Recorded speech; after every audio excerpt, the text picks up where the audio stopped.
Here's a nice little study built in that we're doing here. So we have our uppers and our lowers. Now, the client wanted a printer pull-out tray. So we're going to treat this just like a regular drawer. We're just going to make it smaller so we can pop that printer in there. Now, I grabbed my back cleat, moved it to behind the face frame, and marked those left and right sides. That's going to show me where to put these brackets. Now, these back clips are going to need to sit in there perfectly so that your drawer sliders are going in and out without, swaying left or right. That gave me a 3/8 inch difference, and you'll figure it out once you start using these why you need to go over that 3/8 of an inch after you mark this. So it's an 1/8 inch below that bottom mark there. Pop the back brackets in. Now I'm using a MDF/plywood material here to put this cleat in. I'm going to slide it in the back of the box, super easily there. Look at that. Oh, okay, nice. Very nice. A little hard to do with one hand, but hey, who's going to film and work, Nobody. Well, me, but hey. So let's mark some holes here for some screws that we're going to put in. I think I'm using 1 1/8 inch screws. That way this back cleat doesn't go anywhere.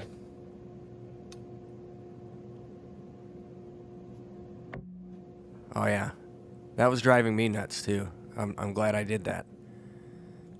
Grab our trusty drill and pop some screws in here.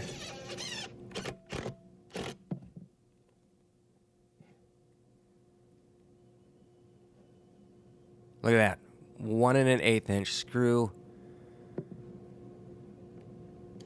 See, I had to show you. That's proof. That's proof that I used 1 1/8 inch screws here. All right. Okay, now here comes the fun part. We are going to toss in our 21 inch drawer slides. These are soft close.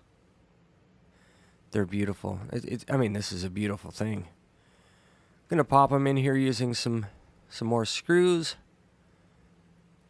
These are number 6 5/8 inch screws. They're perfect for these slides. Now, a lot of people like to mount their brackets to the left and right hand side of the cabinets. That's fine, but I found either way is fine. Either way is sufficient. They both hold the same amount of weight. Now I'm finding the front and back measurement here. That looked to be about 16 7/8.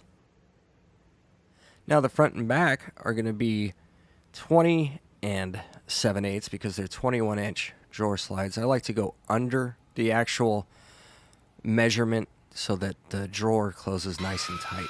Head over to the chop saw. Now we're using some pre-finished UV maple drawer slide material here. Look it up on the old Google. You'll find it. You can order it or you can pick it up at a local lumber yard or supplier. It's really cool. Now we use this a lot for production cabinets. It just makes things go a little quicker. Plus it saves a little bit of money, especially for the client. And they're just as durable and super nifty. Now I'm chopping these suckers down here using the saw stop. Beautiful saw, by the way. Chopping those down to 2 inches tall. And then I'm going to re-rabbit out those little grooves there for our 1/4 inch material. There's a neat little eagle eye view of me pretending to know how to use a tape measure. Alright, so I'm going to do my first pass. That's it. I think a 1/2 inch.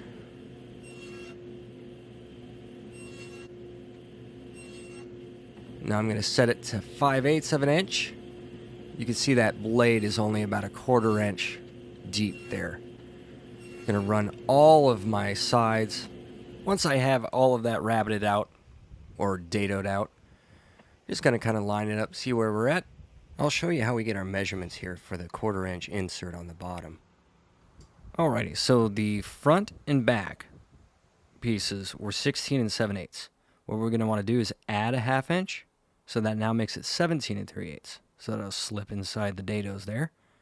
Same thing with the sides there. Well, kind of the same thing. It was 20 and 7/8. We're going to subtract a 1/2 inch, which makes it 19 and 3/8. This is another way of checking. You just kind of go a 1/4 inch in on each side there, and it's just a good way to double check, and you'll see that's exactly what I'm doing here.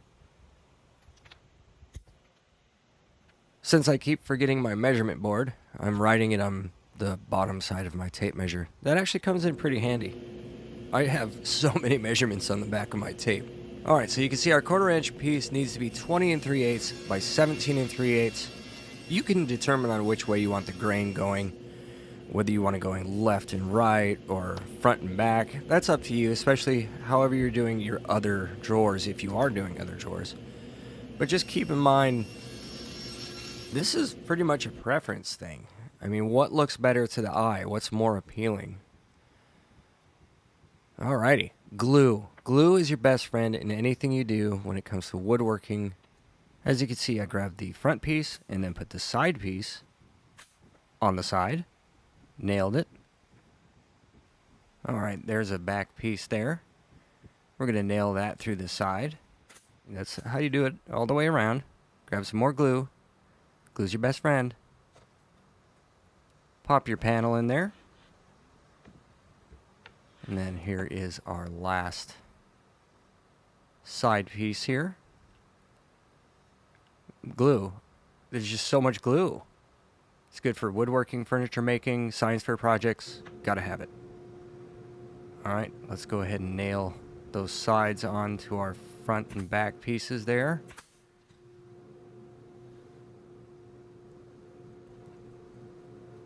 Looking good. Alright, woo, a little slippery there. Trust me, I'm a professional. So now we're going to make some marks here. That's at 1 1/4.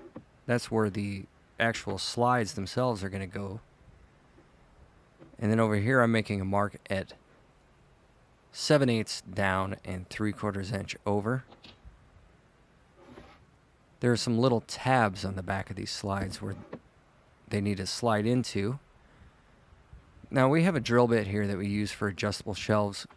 I adjusted that so it doesn't go too deep. It goes 3/8 of an inch, so it doesn't go through the 1/2 inch material. Kind of a slick little tool if you can adjust it. But yeah, that's where the tabs on the back of the slides go.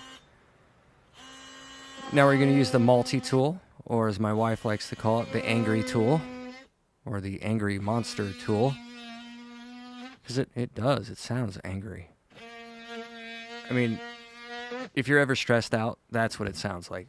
Like the whole time, that's what it sounds like. Okay. It's ready to roll.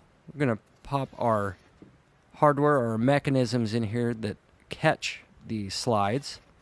And you can see those little knobs left and right there, up and down. Those do exactly that. They let you adjust left and right and up and down.